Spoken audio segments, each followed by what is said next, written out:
sudah dibaikin malah nyakitin. Air susu dibalas air tuba, peribahasanya. Kebaikan dibalas dengan kejahatan. Ada orang tuh yang sebenarnya Tuhan kirim orang-orang baik dalam hidup mereka untuk nolong mereka, tapi mereka malah balas kebaikan orang dengan kejahatan. Saya mau kasih tahu, firman Tuhan berkata dalam Amsal 17:13, siapa membalas kebaikan dengan kejahatan, kejahatan tidak akan menghindar dari rumahnya. Jangan pernah balas kebaikan dengan kejahatan. Orang yang melakukan kebajikan bagi kita, dia akan nuai kebajikan dari Tuhan. Tapi kalau kita balas kebajikan orang itu dengan kejahatan, dengar, kita yang akan menuai kejahatan juga, karena kita akan menuai apa yang kita tabur. Sebaliknya, kalau Anda sudah berbuat baik sama orang dan orang balas kebaikan Anda dengan kejahatan, jangan marah. Firman Tuhan bilang jangan balas kejahatan dengan kejahatan. Kenapa? Supaya gini, ketika Anda menabur kebaikan, Anda harusnya menuai kebaikan. Tapi kalau Anda kecewa, kemudian Anda berbalik jahat sama orang, Anda akan menuai sebaliknya. Jangan pernah balas kebaikan dengan kejahatan. Ada anak-anak muda jomblo yang desperate cari jodoh. Mereka doa minta pasangan hidup sama Tuhan. Dikirim jodoh sama Tuhan. Komplain. Kurang cakep, kurang kaya, kurang berwibawa. Waduh, ceweknya cerewet, suka ngatur. Aduh, cowoknya cuek, kurang perhatian. Ada lagi, kurang tinggi, kurang keren, kurang putih. Komplainnya banyak.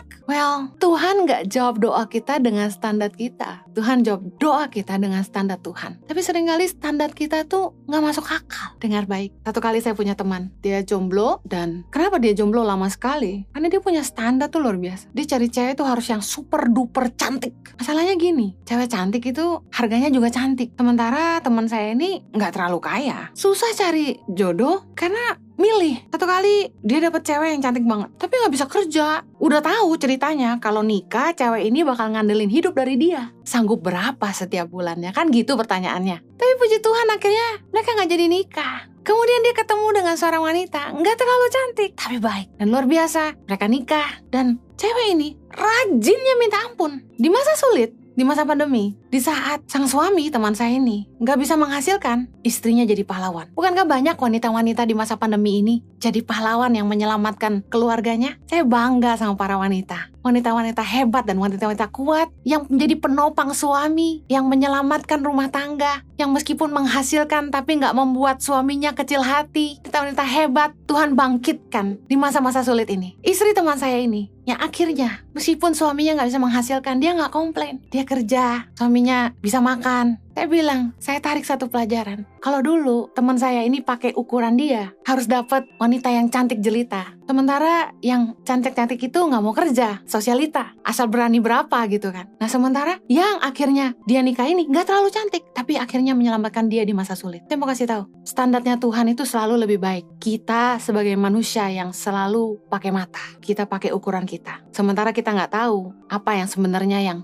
terbaik buat kita. Kita itu cuma bisa lihat sejauh mata memandang, tapi Tuhan itu bisa melihat sampai akhir hidup kita. Jangan komplain dengan keadaanmu hari ini. Bukankah Tuhan sudah sangat-sangat baik dalam hidup kita? Jangan terus mengeluh untuk hal-hal yang kita mungkin gak bisa miliki. Syukuri apa yang kita bisa nikmati hari ini. Jangan membandingkan hidup kita dengan orang lain. Oh enak ya, enak tuh jadi istrinya dia, enak tuh jadi suaminya dia. No, jangan bandingkan hidup kita dengan orang lain. Tiap orang punya berkatnya sendiri. Kalau kita bisa belajar mengucap syukur, kita akan bisa melihat apa yang sebenarnya Tuhan telah sediakan dalam hidup kita. Berhenti mengeluh waktu kita menghadapi masa-masa sulit. Mudah sekali kita bilang, capek, susah. Tetapi saya mau ajak saudara, mari berhenti mengeluh dan mulai bersyukur. Pakai mulutmu untuk memuliakan Tuhan. Bawa korban syukurmu. Meskipun engkau sedih, tapi katakan terima kasih. Saya percaya Tuhan akan tergerak. Tuhan akan penuh belas kasihan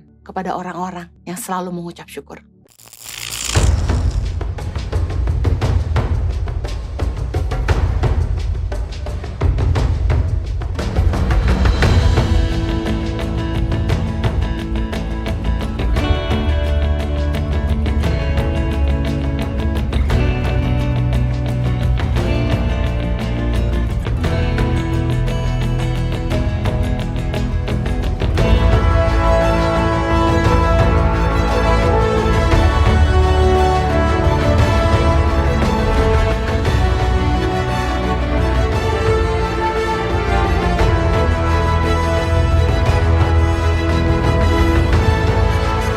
Cerita Anak Pedalaman dalam meraih mimpi dan mengejar cita-cita bersama Tangan Pengharapan.